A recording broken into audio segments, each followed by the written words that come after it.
سے صحابہ نے ابو بکر کو اطلاع دے دی کہ ابو بکر حضور آگے پیچھے ہٹ جاؤ، حضور مسلح پہ جائیں۔ نعرہ تکبیر،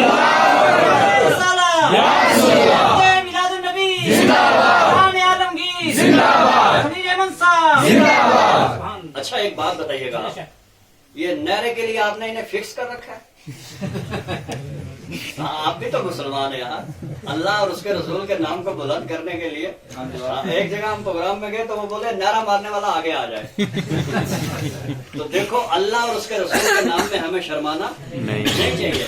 یعنی ایک بچی ہماری اگر اسکول میں جائے اور اس کے مد مقابل دوسرے لوگ اپنے نعرے لگائیں اور اس نے ایک بار کہا اللہ اکبر، پوری دنیا نے جانا یا نہیں جانا؟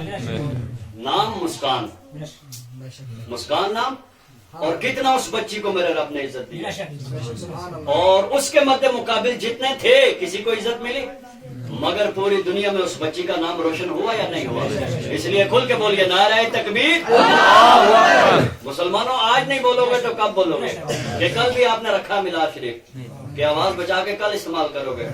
اس لیے اپنی آواز جب خدا کے گھر میں ہے، اللہ اور اس کے رسول کے نام کو بلند کرنے کے لیے دیکھنا بیٹھنا دو طریقے کا ہوتا ہے۔ ایک بیٹھا ہوتا ہے ہمارے جب گھر میں اگر رات جنازہ ہو جائے نا، رات دفن نہ کریں تو جنازہ رکھا ہو تو سائڈ میں لوگ بیٹھتے ہیں چپ چاپ، اور ایک وہ ہوتا ہے کہ جیسے میلاد شریف یا کسی دینی پروگرام میں بیٹھے تو یہاں تو اللہ کا فضل ہے، دینی پروگرام میں بیٹھے ہیں، جنازہ بھی بیچ میں نہیں ہے۔ اس لیے اللہ کا ذکر کرنا تو مرد مجاہد کی طرح کریں، شرمانا نہیں، دنیا کو دکھائیں۔ ارے جو جان مانگو تو جان دیں گے، جو مال مانگو تو مال دیں گے، مگر ہم سے یہ ہرگز نہیں ہوگا کہ نبی کا جلال جلال دیں گے۔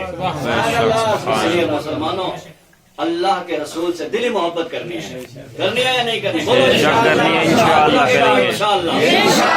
اب جب ہم دیکھو اب بھی ایک صاحب کا ہاتھ نہیں اٹھا ہے، ہاتھ اٹھانا چاہیے، کیا پتا اللہ پاک ہاتھ اٹھانے سے ہماری بخشش فرمائے۔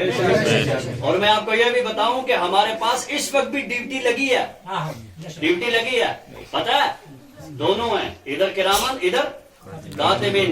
اچھائی کرو گے تو یہ لکھے گا، اور میرے خیال سے اس وقت ادھر والے کا رجسٹر بند ہے، یہ والا کھلا ہے کہ نبی کے میلاد میں آیا، خدا کے گھر میں آیا، یہاں جب بھی بولے گا تو سبحان اللہ الحمدللہ اللہ اکبر زبان سے اظہار کرے گا۔ قسم خدا کی مسلمان جب تو یہاں اپنے نبی کے لیے بیٹھے گا، قسم خدا کی قبر میں ماں نہیں آئے گی، باپ نہیں آئے گا، بھائی نہیں آئے گا، سب دفن کر کے واپس چلے جائیں گے، مگر میرا نبی اتنا ہم سے پیار کرتا ہے کہ قبر میں بھی اللہ ان کا دیدار، اللہ قبر میں بھی ان کا دیدار کرا دے گا۔ اسی لیے تو شاعر کہتا ہے کہ حبیب خدا کا نظارہ کروں میں، حبیب خدا کا نظارہ کروں میں، دل و جان ان پر نثارہ کروں میں۔ بولیے سبحان اللہ، مسکرا کے بولیے سبحان اللہ۔ آپ پیسے نہ بھی دیں تب بھی چلے گا، اس لیے کہ ہم اپنے آقا کے میلاد میں آئے ہیں۔ سبحان اللہ، اللہ آپ کی محبتوں کو سلامت رکھے۔ ذرا مچل کے بولیے یا رسول اللہ۔ قسم خدا کی جب ہم چل کے آئے، چلتے چلتے چلتے جب یہاں پہنچے اور یہاں ہم نے دیکھا کہ واہ میرے آقا تمہارے چاہنے والے اس محلے میں بھی ہیں، اور کمال کی بات یہ ہے کہ تمہارے محلے کا نام بھی چاندنی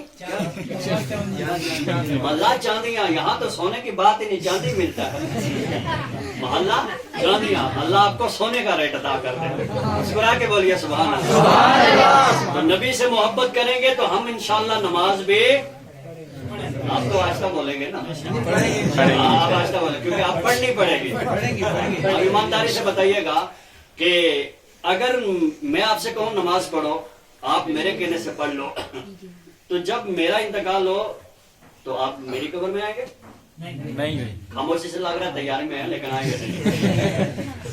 آپ میں سے کسی کا ہو تو میں نہیں جاؤں گا، اتنا کر سکتا ہوں جنازے میں آ سکتا ہوں، دنیاوی رویہ مٹی ڈال کے واپس جا سکتا ہوں۔ تو جب ہم نے 100% کلیئر ہے، بولو 100% کلیئر ہے یا نہیں کہ ہمیں نے مرنا ہے؟ اس میں کسی کو شک؟ اگر شک ہے تو بولو، کسی کو شک نہیں کہ ہم نے، بولو ہم نے، جب 100% یہ بات درست ہے